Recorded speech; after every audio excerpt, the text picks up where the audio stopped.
नमस्ते। मंदार सुमंगल हिंदी इस चैनल में आप सभी का मैं स्वागत करता हूं। ऐसे ही मेरे चैनल को आप जुड़ते रहे और कुछ ना कुछ शास्त्रों में जो लिखा है, जो ग्रंथों में लिखा है, वही ज्ञान वीडियो के द्वारा मैं आपके ओर ला रहा हूं, इसका स्वीकार करें। एक नामस्मरण के भक्ति में ऐसा कहा जाता है कि जब हम भगवान का नामस्मरण करते हैं तो नामस्मरण करते समय नाम और रूप दोनों को मिलाकर नामस्मरण करे या जाप करना चाहिए। अर्थात नाम के साथ नामी के स्वरूप का ध्यान करना चाहिए और उसमें अपने को तन्मय कर देना चाहिए। यानी हम यदि कृष्ण कृष्ण कृष्ण ऐसा जाप करते हैं तो भगवान कृष्ण का रूप जो है उसका ध्यान करते करते कृष्ण कृष्ण कृष्ण ऐसा जाप करना चाहिए। राम का यदि मंत्र जाप करते हैं तो राम जी का रूप का ध्यान करते हुए राम नाम का जाप करना चाहिए। ऐसा ही हर भगवान के नामस्मरण में होता है।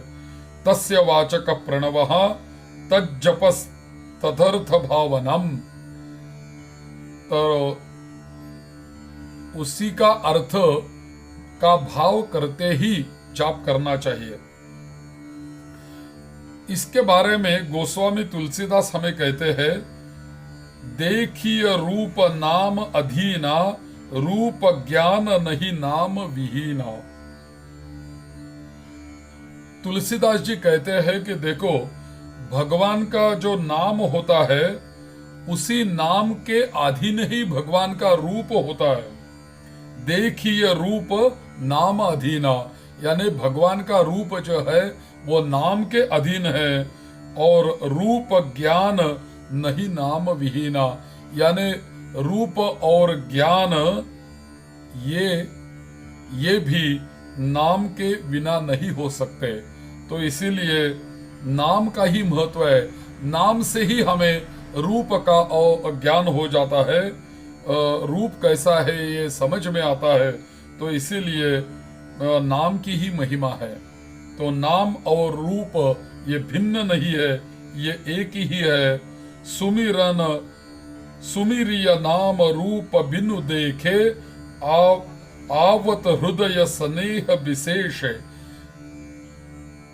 जैसे कि हम भगवान का नामस्मरण करते रहे और जिस भगवान का हम नाम लेते हैं उसी का रूप तो हमने नहीं देखा, लेकिन नामस्मरण तो हम करते रहते हैं। वो भगवान कैसे है हमें मालूम नहीं है, लेकिन हम उसका यदि जाप करते हैं, स्मरण करते हैं, नामस्मरण करते हैं, तो तुलसीदास जी बताते हैं कि सुमिरय नाम रूप बिनु देखे। यदि आपने भगवान का रूप कभी भी नहीं देखा हो तब भी भगवान का नाम आप लेते रहे, आवत हृदय स्नेह विशेष। उसी नाम के जाप से, नामस्मरण के उच्चारण से अपने आप पूर्ण स्नेह पूर्वक भगवान आपके हृदय में आ जाएंगे, अपने आप आ जाएंगे। इसीलिए नामस्मरण की बहुत विशेषता है। तो शास्त्रों में नाम का जप जो होता है उसको भी एक फल दिया है। क्या मिलता है हमें नामस्मरण करने से, यह शास्त्रों में बताया गया है।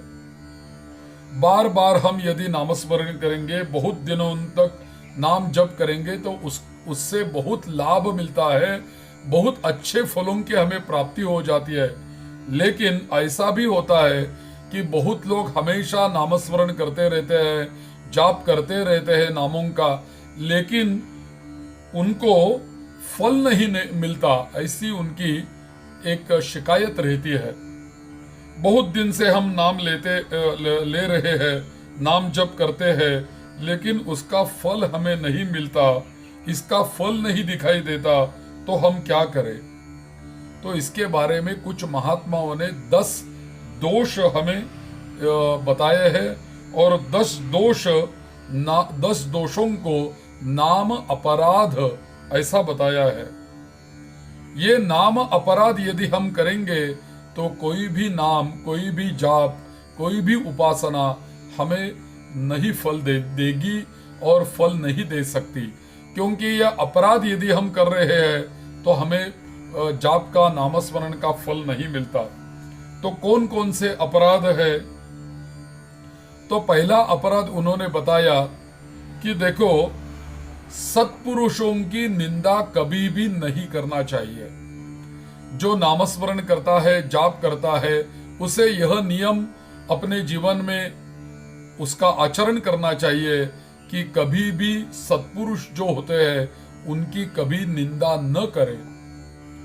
और भी देखो, हमारे यहाँ जो सारे दैवत है उसमें शिवजी है, विष्णु है, तो शिव अलग है और विष्णु अलग है, ऐसा कभी भी उसमें भेद नहीं देखना।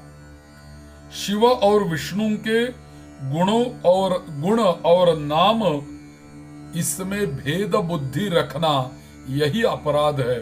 शिव और विष्णु में भेद बुद्धि रखना यही अपराध है। सत्पुरुषों की निंदा करना यही अपराध है। देखो, जैसे सत्पुरुषों की निंदा कभी भी नहीं करनी चाहिए उपासक से, वैसे ही श्रुति और शास्त्र की भी निंदा कभी न करे।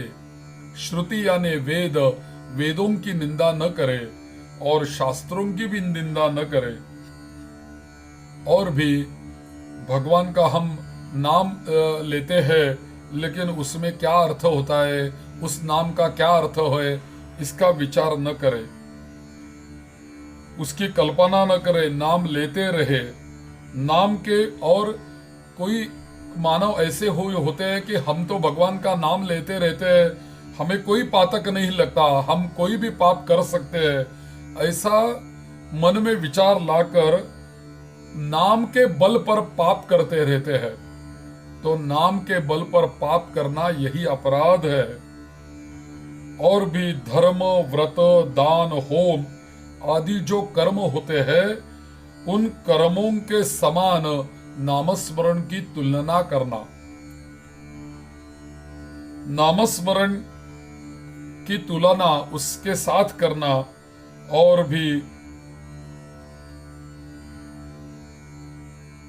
और भी यही अपराध है।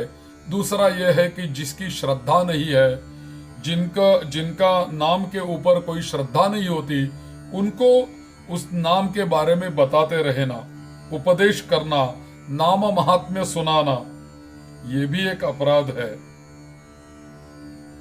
और भी किसी जीव के ऊपर प्रेम नहीं रखना और अहंता रखना, ममता को ही परम पुरुषार्थ मानना, यही सभी अपराध है। और ये अपराध जो होते हैं वो हमारे जीवन में कभी भी नहीं होना चाहिए। यदि हम कोई जाप कर रहे हैं, भगवान का नाम लेते रहते हैं, तो ये अपराधों से हमें बचना चाहिए।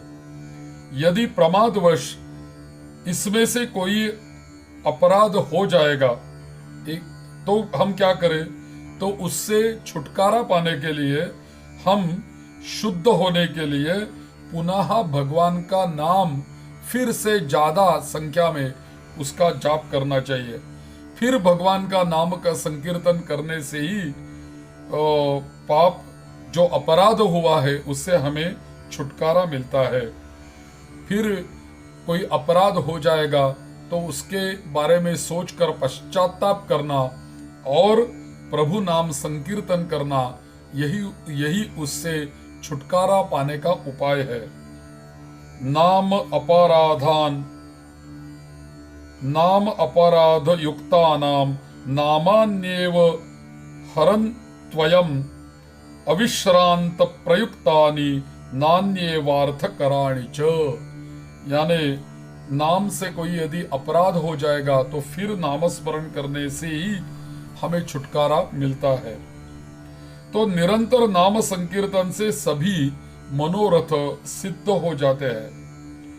नाम के यथार्थ महात्म्य को समझकर प्रेम पूर्वक यदि हम नाम का जाप करेंगे तो हमारा अंतःकरण तो शुद्ध हो जाता है। और अंतःकरण शुद्ध हो जाने पर भगवत भक्ति रूप मधुर फल की हमें प्राप्ति मिलती है, प्राप्ति होती है। और भी सकाम जो हमारी यदि कामना रहेगी, अर्थ, धर्म, काम और मोक्ष, ये चारों पुरुषार्थों की कामना अनायास ही हमें हो जाती है। भगवान शिव के नाम का कुछ महात्म्य ऐसा ही है। इसीलिए शिव शिव शिव, कृष्ण कृष्ण कृष्ण, राम राम राम, ऐसा नाम संकीर्तन हमारे जीवन में हो जाए और उसी नाम संकीर्तन से हमें सभी कामनाएं हमारी पूरी हो जाए, ऐसी ही भगवान के चरणों में हम प्रार्थना करेंगे। आप सभी को भगवान का आशीर्वाद लाभ हो जाए, ऐसी ही भगवान के चरणों में याचना मैं करता हूँ। नमस्करोमि। नमः शिवाय। महादेव। शिव शिव शिव। गौरी शंकर, राधा कृष्ण, सीताराम, कृष्ण कृष्ण कृष्ण, राम राम राम।